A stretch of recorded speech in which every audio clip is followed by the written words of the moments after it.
जंगीशाही मां खे ख़बर ॾींदा हलूं। मोहम्मद शफ़ीक़ जोखियो जी रिपोर्ट मुताबिक़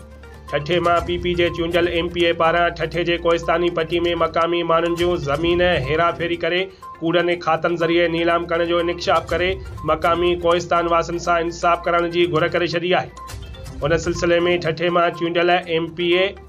PP जे MPA सैयद रियाज़ हुसैन शाह शिराज़ी ठठे में दस्तावेज़ी सबूतनि सां गॾु हंगामी प्रेस कॉन्फ्रेंस कंदे चयो त निगरान हुकूमत जे दौर में ठठे ज़िले जे कोहिस्तान जे हज़ारें एकड़ ज़मीन कूड़नि खातनि एवज़ भुॻड़नि जे मुठ में विकिरो कई वई आहे,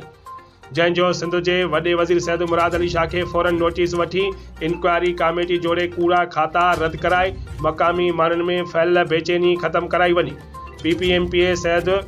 रियाज़ हुसैन शाह शिराज़ी दस्तावेज़ी सबूत ॾींदे इंकशाफ कंदे वधीक चयो त क़ानूनी तौर असिस्टेंट कमिश्नर तालकनि में ज़मीननि जे अलाटमेंट कंदो आहे, पर ठठे जे डिप्टी कमिश्नर पाण गैरक़ानूनी तौर कब्ज़ा माफ़िया वारनि सां मिली मक़ामी माण्हुनि जूं ज़मीनूं गैरक़ानूनी तौर ॾेई वॾी भींग कई आहे। हुन चयो त अॼुकल्ह 40 किलोमीटरनि में उहे ज़मीनूं नूरियाबाद खां M9 इंटरचेंज जामछोरो ताईं ॾिनियूं वयूं आहिनि। उन खां अलावा संदनि शिकायत ते सिंध जे वॾे वज़ीर सैयद मुराद अली शाह जे अहकामनि खे क़ाइम कमेटीअ जी रिपोर्ट ते अॼुकल्ह 1000 एकड़ ज़मीननि जा 17 जुडिशियल आर्डर रद्द कया विया हुआ। उहे बि निगरान डिप्टी कमिश्नर ठठो बहाल करे छॾिया आहिनि,